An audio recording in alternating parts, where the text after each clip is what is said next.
राधे कृष्णा सभी को कामिका एकादशी की आप सभी लोगों को हार्दिक शुभकामनाएं। आप लोग जानते हैं कि एकादशी का दिन हमारे सनातन धर्म में बहुत ही पवित्र माना गया है, लेकिन कई बार हम असमंजस में पड़ जाते हैं कि आखिर एकादशी की शुरुआत कैसे करें, क्या करना चाहिए और किन बातों से बचना चाहिए। तो मेरी समझ में एकादशी की शुरुआत सबसे पहले भगवान के स्मरण से होनी चाहिए। सुबह उठकर स्नान करें, स्वच्छ वस्त्र पहनें और भगवान विष्णु या अपने इष्ट देव का ध्यान करें। मन में संकल्प लें कि आज का दिन हम भक्ति, संयम और अच्छे विचारों के साथ बिताएंगे।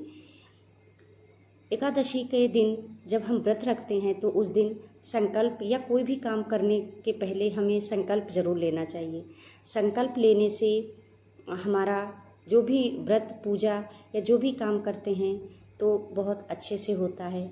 हर काम में संकल्प जरूरी होता है।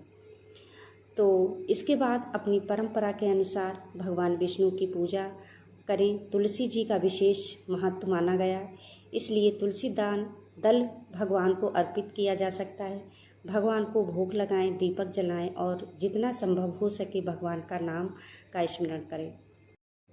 इस दिन एकादशी की कथा सुनना या पढ़ना भी परंपरा में बहुत महत्वपूर्ण माना जाता है। कथा का उद्देश्य केवल उसे सुन लेना नहीं है, बल्कि उसके संदेश को अपने जीवन में उतारना है। तो आइए सुनते हैं कथा। तो कामिका एकादशी की कथा आप लोग सुने। पौराणिक कथा के अनुसार एक गांव में एक शक्तिशाली क्षत्रिय रहता था।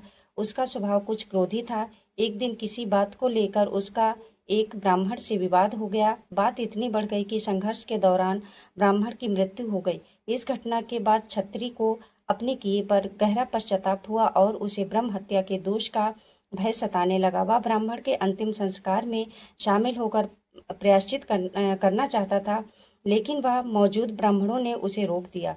उन्होंने कहा कि पहले उसे अपने पाप का प्रायश्चित करना होगा। क्षत्रिय ने उससे मुक्ति का उपाय पूछा।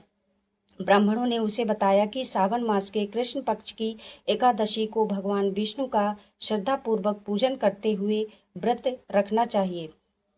साथ ही जरूरतमंदों और ब्राह्मणों को यथाशक्ति दान देना चाहिए। उन्होंने उसे भगवान विष्णु की शरण में जाने और पूरे मन से प्रायश्चित करने की सलाह दी। क्षत्रिय ने बताए गए नियमों के अनुसार कामिका एकादशी का व्रत किया। उसने भगवान विष्णु की विधि पूर्वक पूजा की और पूरी श्रद्धा के साथ उनकी आराधना की। पूजा में तुलसी दल अर्पित किया और अपने अपराध के लिए सच्चे मन से पश्चाताप किया। कथा के अनुसार उसकी भक्ति और प्रायश्चित से भगवान विष्णु प्रसन्न हुए और उसे उसके पाप से मुक्ति का आशीर्वाद मिला। उसके बाद उसके जीवन में सकारात्मक बदलाव आया और वह धार्मिक एवं सदाचारी जीवन की ओर बढ़ने लगा। इसी कारण कामिका एकादशी के पापों से मुक्ति और भगवान विष्णु की कृपा प्राप्त करने वाली एकादशी के रूप में विशेष महत्व दिया जाता है।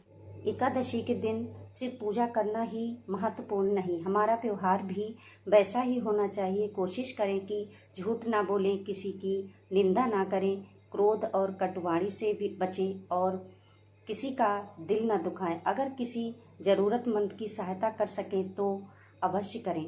बहुत सुंदर सेवा है और ऐसी सेवा से हमारे बिहारी जी रीझ जाते हैं।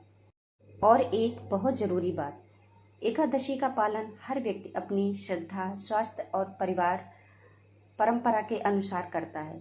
कोई निर्जला व्रत रखता है, कोई केवल फलाहार करता है और कोई अपनी क्षमता के अनुसार सात्विक तरीके से दिन बिताता है। इसलिए किसी दूसरे व्यक्ति के व्रत को देखकर अपने ऊपर वैसा ही नियम थोपना जरूरी नहीं है। तो दोस्तों, यहाँ पर मैंने अपने बिहारी जी को केले का भोग लगाया है और उसके बाद में मैंने पूजा करने के बाद मैंने पराठा और दही से भोग लगाया था। वो मैंने शूट नहीं कर पाया। आज ना मेरे घर मेहमान आने वाले थे, तो उनके चक्कर में मैंने जल्दी जल्दी से पूजा की और जितना हो सका मैंने वीडियो शूट किया। क्योंकि आज आप लोग देखेंगे कि मैं वीडियो में नहीं हूँ, क्योंकि मेरी आपको आवाज़ सुनाई देगी जो भी मैं बोल रही हूँ। तो उन्हीं के चक्कर में मैंने सोचा कि मैं कहीं लेट ना हो जाऊँ, तो जल्दी जल्दी से मैंने जो भी वीडियो बनाया है आप लोगों के सामने आएगा। और आप लोग प्लीज़ बताइएगा कैसा लगा वीडियो मेरा। तो इसे आगे ज़्यादा से ज़्यादा कोशिश करें बढ़ाने की, और अपने कमेंट द्वारा बताइएगा अच्छा लगा बुरा लगा। और ये देखिए मैंने तुलसी पत्र यहाँ पे रख लेती हूँ तोड़ के, उसकी छोटी सी टहनियों से मैं तोड़ लाती हूँ कि जिस दिन मुझे नहीं तोड़ना होता या भूल जाती हूँ तो मेरे यहाँ रखे होते हैं, तो मैं इन्हीं से तोड़ के और सेवा में अर्पण कर देती हूँ अपने बिहारी जी के। तो आप लोग भी ऐसा किया करें तो रोज़ रोज़